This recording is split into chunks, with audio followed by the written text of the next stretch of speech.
Good morning বন্ধুরা, কেমন আছো সবাই? আশা করছি ভালো আছো। তোমাদের আশীর্বাদে ভালোবাসা আমিও ভালো আছি। তো আবারও চলে এলাম তোমাদের সামনে ছোট্ট একটা ব্লগ নিয়ে। তো আশা করছি আমার এই ছোট্ট ব্লগটা তোমাদের সকলে ভালো লাগবে। তো পুরো ব্লগটা দেখার অনুরোধ রইল। তো আজকে সকালটা ঘুম থেকে উঠে চারপাশে তাকিয়ে মানে দৃশ্যটা এত সুন্দর লাগছিল না, তাই ঘুম থেকে উঠেই আমি এই মানে ভিডিও শ্যুট করেছি। তো দেখো আকাশটা কত সুন্দর লাগছে না?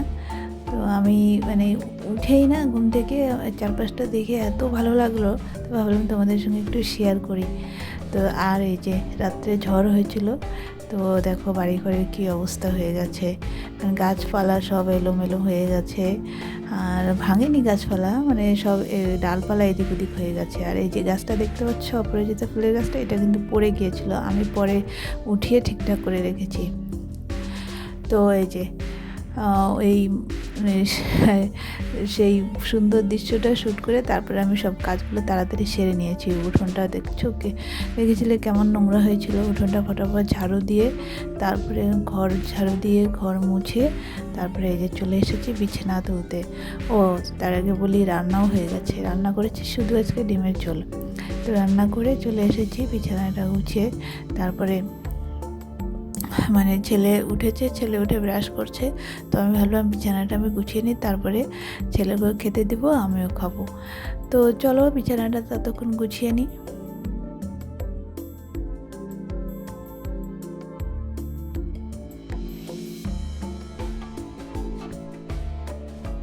তো এই যে আমার বিছানাটা গুছানো হয়ে গেছে, কিন্তু এই যে দেখো চেয়ারের সব জামা কাপড়গুলো কেমন এলোমেলো হয়ে আছে। তো দেখতে এত বাজে লাগছে না? আর কী হয় বলো তো, এই চেয়ারে আমরা জামা কাপড় রাখি কেন? সব সময় জামা কাপড় ধরো কোথাও পরে গেলাম, এসে খুলে ওই জামা কাপড় তো আর ভিতরে ঢুকানো যায় না। তো এই চেয়ারটাতে রাখি। আবার ধরো জামা কাপড় ধুয়ে দিয়েছি, সঙ্গে সঙ্গে ভাঁজ করলাম না, তো এনে চেয়ারটাতে রেখে দিলাম। তো তার জন্য এই চেয়ারটাতে জামা কাপড় সবসময়ই থাকে। তো যাই হোক, আর ওই যে কদিন খুব হাওয়া হয়েছে, তো দেখলাম ধুলো পড়ে গেছে জামা কাপড়ে। তো সেগুলোই গুছিয়ে ঢেকে রাখলাম একটা কাপড় দিয়ে। তো চলে এসেছি এই যে যে মা ছেলের জন্য সকালের খাবার বেড়ে নিয়েছি। আজকে কি মনে হলো যে দুধ আর ভাত খাবো, ছেলেকেও দেবো, নিজেও খাবো। তো এই যে ছেলেকে দিয়ে দিয়েছি, আর এই যে আমারটা মেখে নিচ্ছি, ছেলেকেও মেখে দিচ্ছি আর কি। তো চলো, সকালে খাবারটা খেয়ে না একটু বসে মোবাইলটা ঘাঁটছিলাম, তো একটু দেরি হয়ে গেল। তো এই যে স্নান করে এসে পুজোটা দিয়ে নিলাম। আর ঘরটা আমি সকালেই মুছেছিলাম, ওই যে যখন বললাম ঘরটা ঝাড়ু দিয়েছি, তখন একবারে ঝাড়ু দিয়ে ঘর মুছে রেখেছিলাম। তো আর পরে আর মোছার ঝামেলা ছিল না, তো একবারে গিয়ে স্নান করে এসে পুজোটা দিয়ে নিয়েছি। তারপরে বিকেলবেলা ছেলেকে নিয়ে একটু বেরিয়েছিলাম। তো কালকেও ছেলে জেদ করছিল মোমো খাবো বলে, তো কালকে নিয়ে যেতে পারিনি, তো তাই আজকে বেরিয়েছিলাম। তো যদি বলি শুধু ছেলেকে মোমো খাওয়াতে নিয়ে গেছি, সেটা বললে ভুল হবে, কারণ আমারও কিছু জিনিস কেনার ছিল। তো তার জন্য বেরিয়েছিলাম। বেরিয়ে এই যে ওই কেনাকাটাগুলো করে তারপরে আসার পথে এই যে দেখো যে টোটোতে বসেছি আমরা, যে টোটো করে আসছি, সেই টোটোটা চালাচ্ছে কি বলতো, একজন ভদ্রমহিলা। তো জিনিসটা দেখে আমার খুব ভালো লাগলো, তাই ভাবলাম তোমাদের সঙ্গে একটু শেয়ার করি যে একজন মহিলা চাইলে সব করতে পারে, বুঝছো?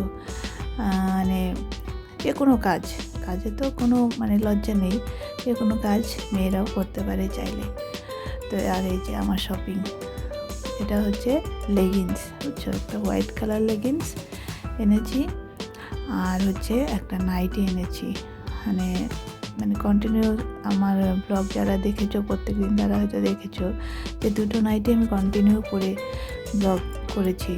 তো যাই হোক, ব্লগের জন্য না, অ্যাকচুয়ালি দুটো নাইটি না খুব অসুবিধা হয়ে যায়। তো এই জন্য ভাবছিলাম অনেক কয়েকদিন থেকে যে একটা নাইটি নিয়ে আসবো। তার মধ্যে এখন আরও বর্ষার দিন পড়ছে, দুটো নাইটি আরোই অসুবিধা হবে। তো এর জন্য একটা নাইটি নিয়ে আসলাম, আর হচ্ছে দুটো লেগিংস, হোয়াইট কালার আর রেড কালার, দুই কালারে দুটো লেগিংস। লেগিংসেরও খুব অসুবিধা হচ্ছিল। তো এই প্রয়োজনীয় জিনিসগুলোই আনার জন্য বেরিয়েছিলাম, আর ছেলেকে মানে মোমো খাওয়াতে, বুঝছো, দুটোই প্রয়োজনীয়, তো প্রয়োজনীয় কাজ করতে বেরিয়েছিলাম। তো তারপরে কেনাকাটা করে এই যে আসার পথে ছেলের জন্য মোমো নিয়ে এলাম আর আমার নিজের জন্য চাউমিন। তো মানে মোমো আমার অত ভালো লাগে না, চাউমিনটাই ভালো লাগে, তো এর জন্য চাউমিন নিয়ে এলাম। আর ছেলে আবার চাউমিন খায় না, অত পছন্দ করে না, ছেলে মোমোটাই পছন্দ করে, তো ওই জন্য ও মোমো খেলো আর আমি এই যে আমার নিজের জন্য একটু চাউমিন, আর চাউমিনটা একটু আমার ঝাল ঝাল খেতে ভালো লাগে দেখে এই যে ঝাল চাটনি নিয়ে এসেছি, তো সেটা দিয়ে মিশিয়ে মানে স্পাইসি একটু ভালো লাগে।